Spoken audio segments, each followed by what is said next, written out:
Hey YouTube's Project Air here. So we have idiots that just refuse to stop flying around airports, and now the FAA has come out with the new proposal of regulations. So we'll go over them and see what has changed. An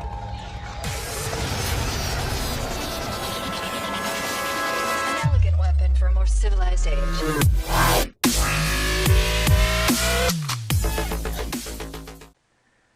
In this story here, Virgin America pilot reports seeing a drone on approach into Dallas Love Field. These are the idiots that are going to ruin the hobby for everybody. But let's get to the real problem. The real problem is there's no enforcement of the current regulation that we have. The regulation that we have is fine, but they refuse to, they refuse to enforce it. So, what is their answer?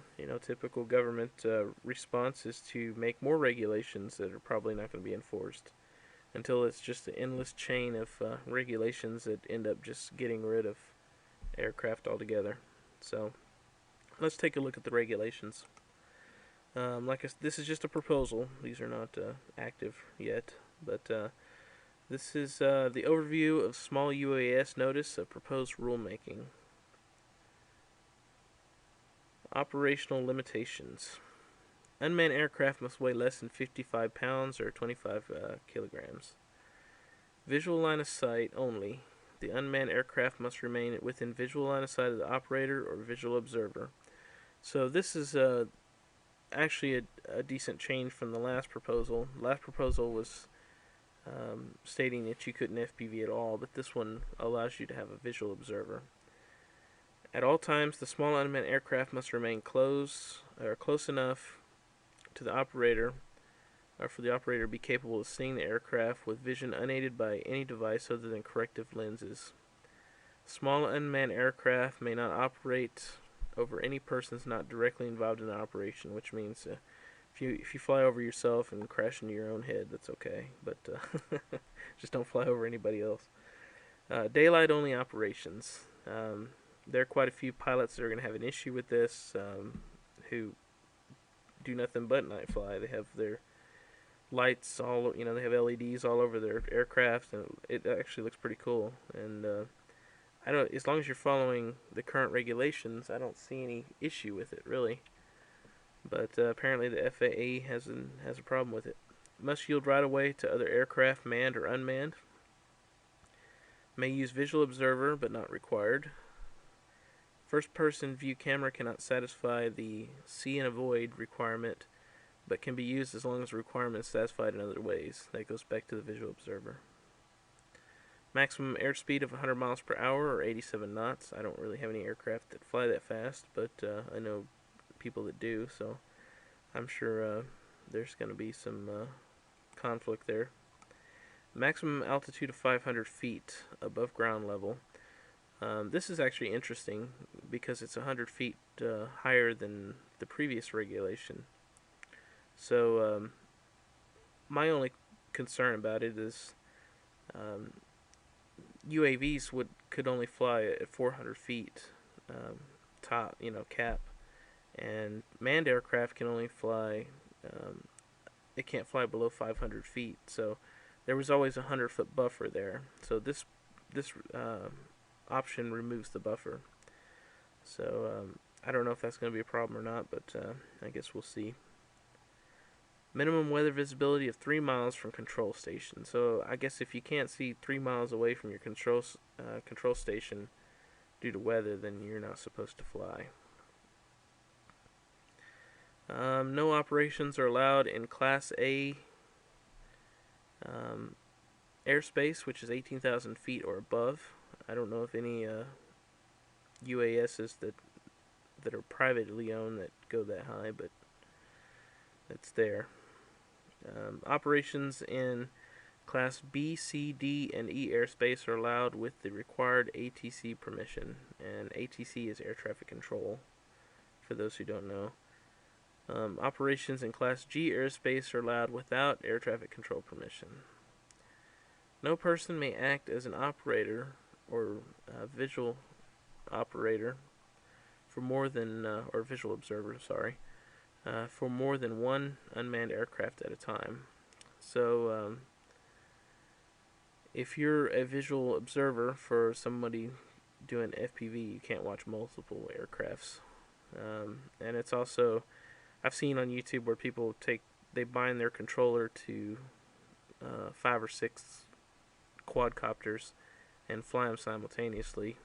This regulation would not allow that. Let's see here. No careless or reckless operations. Requires pre-flight inspection by the operator. Any good operator is going to do that anyway. A person may not operate a small unmanned aircraft if he or she knows or has reason to know of any physical or mental condition that would interfere with the safe operation of the small UAS. This is just a default regulation they put in anything when you're operating motor vehicles, firearms, stuff like that. Proposes a micro UAS option that would allow operation in Class G airspace over people not involved in the operation, provided the operator certifies he or she has the requisite aeronautical knowledge to perform the operation. So what this is I think the FAA is trying to put different tiers on different aircrafts. They want to put aircraft that are less than 5 pounds in a smaller tier with less regulation, which to me would make sense. If you're under 5 pounds, you're gonna do a lot less damage than you would with something between 5 and 55 pounds. Okay. This is the operator's certification and responsibilities. This is where I start having major issues. Pilots of small UAS would be considered operators. Operators would be required to pass an initial aeronautical knowledge test at an FAA-approved knowledge testing center. So this doesn't look like you're gonna go online and take a test and print out a certification. This looks like you're going to actually have to go to a government facility and take a test like you would take a test for your driver's license at the DMV. This is pretty ridiculous. I can see this for somebody that's doing commercial flights that need to fly in commercial paths for some reason. But for hobbyists, it just doesn't make any sense to me.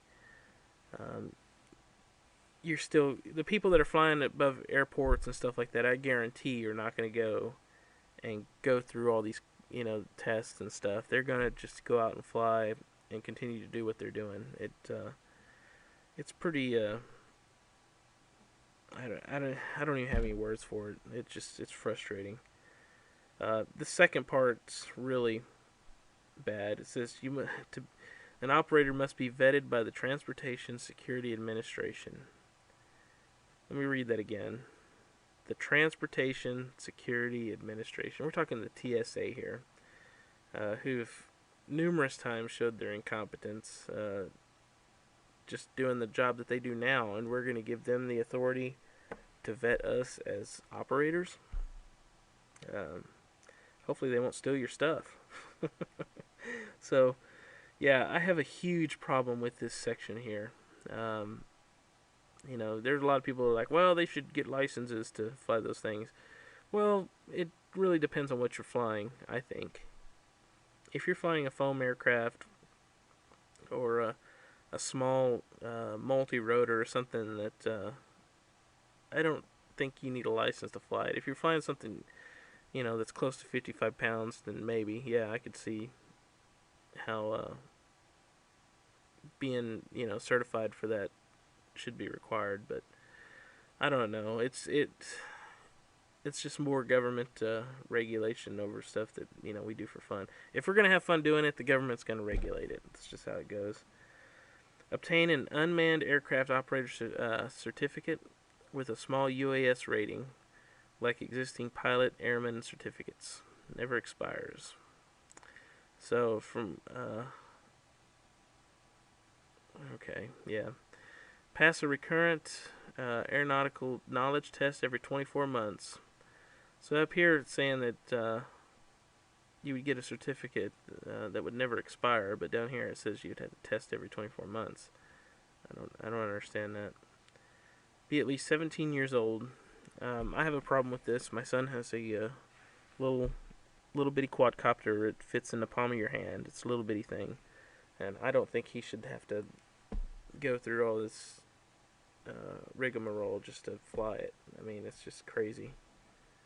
There are a lot of toys out there that you can't even really get above the tree line, and they're trying to put an age limit on it. So hopefully they, will realize that and let at least under 17-year-old people fly aircraft under 5 pounds. I would think that would be reasonable. Uh, Make available to the FAA upon request the small UAS for inspection or testing, and any associated documents or records required to be kept under the proposed rule. So yeah, just like your car, they want to do inspections. Report an accident to the FAA within 10 days of any operation that results in injury or property damage. To me, as long as you're dealing with the property owner and paying for the damages, I don't see how that's any issue of the FAA if everything's taken care of on that level. Why it needs to go to the government level, I don't understand. I mean, if you're not taking responsibility for it, I can understand, but I don't know. So, conduct a pre-flight inspection to include specific aircraft and control station systems check to ensure the small UAS is safe for operation. Aircraft requirements. FAA airworthiness certification not required. However, operator must maintain a small UAS in condition for safe operation, and prior to flight must inspect all the UAS to ensure that it is in the condition for safe operation. Aircraft regulation required. Same requirements that apply for all other aircraft. Aircraft markings required. Same requirements for all other aircraft. If aircraft is too small to display markings in standard size, then the aircraft simply needs to display markings in the largest practicable manner. Practicable, is that a word? Proposed rule would not apply to model aircraft that satisfy all of the criteria specified in 336 of Public Law 112-95. The proposed rule would codify the FAA's enforcement authority in Part 101 by prohibiting model aircraft operators from endangering the safety of the NAS, which is the National Airspace. So, there you have it. So, according to this proposal, if you're under 17, you can't fly. They want you to get licensed, inspected.